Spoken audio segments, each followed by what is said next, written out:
Today we're going to check out a new and pretty sinister looking Honda Talon 1000 Turbo that started its life out originally as the X4 live out model, which means it's the 4-seater with electronically adjustable suspension. Now this one isn't street legal, nor does it have the super cool roof like the last 4-seater Talon side-by-side we went over, but it's still got some pretty cool goodies that we're going to break down in this video.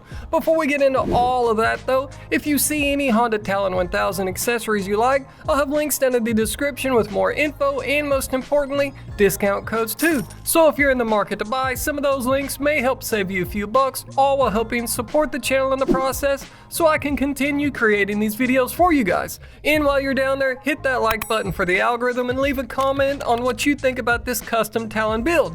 We'll start off first with this vented windshield from Honda for the Talon 1000 lineup. It's made from 6mm thick, hard-coated polycarbonate, so it's extremely durable from my experience over the years, and has their hard coat finish to help prevent scratches. You've got these two tiny little vents at the bottom to let air flow through the machine, and if I'm being honest, I prefer the SuperATV windshield for the Talon. Now it does have some drawbacks in comparison to the OEM windshield, but being able to open it up and get as much airflow as possible through the machine on those hot days is well worth it. Which ties us into the next item, the rear panel as Honda calls it for the Talon 1000. It's made from 4.5mm thick polycarbonate and has hard coating just like the windshield to help it last through year after year of abuse off-road. It's got a black powder coated frame and uses foam up top to help seal it off as much as possible. And you know, most people don't think about these as often as they do a windshield, but most find out real quick that these stop dust from blowing back in the rear of the machine, making this or the fabric rear panel worth their weight in gold.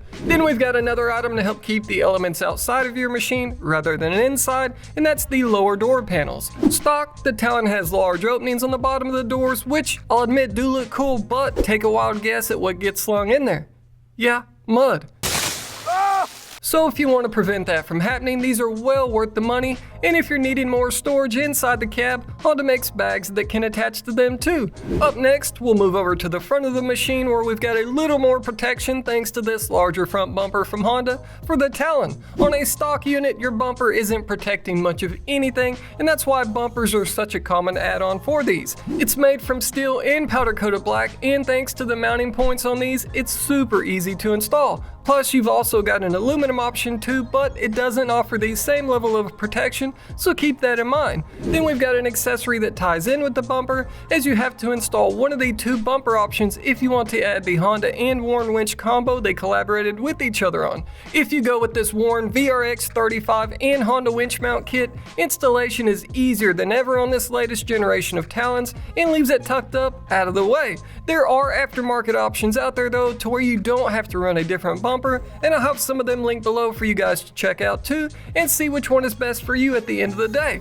And then we've got one more bumper to go over real quick, and that's the accessory rear bumper for the Honda Talon. As let's face it, you don't have any protection out back if you're one of those drivers constantly bumping into stuff.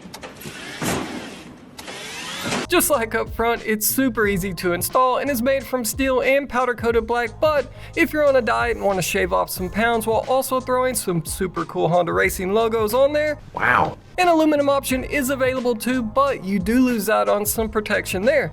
And speaking of protection, that leads us over to the Nerf bars for the Honda Talon. Now you can't run these side skid plates with these, but I'd lean towards this setup if it were my Talon. They're made from steel and again, powder coated black just like the bumpers, and will help save you from some potential damage when you're out there bouncing around on rocks. You do have to break out a cutting tool to do some trimming during installation, but it's not too bad if you can turn a wrench. Now we're almost to the coolest part installed on this Honda Talon 1000, but first we need to talk about wheels and tires. Stock, the Talon is sporting a set of 28-inch tall Maxxis 6-ply tires, and yes, many years ago that would have been okay, but by today's standards, that's a little on the small side. That's what she said. So we've got a set of 32-inch tall GBC Kanati Mongrel tires that are 10-ply radials, and without a doubt fill out the proportions so much better on this unit in comparison to the rather tiny stock 28s, but what do you guys think? And those tires are wrapped around a set of 15-inch ITP Hurricane wheels for the Honda Talon, and I know looks are very subjective, but these are probably one of my favorite wheels I've seen seen on the Talon platform. However, this is one corner of the unit where you can save some money if you like these stock wheels, since they come with 15s as standard, but it all depends on what you want and of course how deep your wallet is. Now, if you're adding on all of this extra weight with these accessories and slapping on more weight where it hurts you the most with these massive tires, what's the next thing you should buy if you've got a wad of cash burning a hole in your pocket? Yep, a turbo kit for your Honda Talon. More specifically, a Jackson Racing turbo kit to help you bring out your inner hooligan, and at 8 pounds of boost, it takes you from around the 105 mark up to around 160-ish horsepower. Now, if only we could get Honda to hurry up and throw a 4-cylinder along the lines of the K20 in the Talon, it'd be nothing to see 300 plus horsepower in a Honda Talon, but for now, this is one of the options we've got to play with.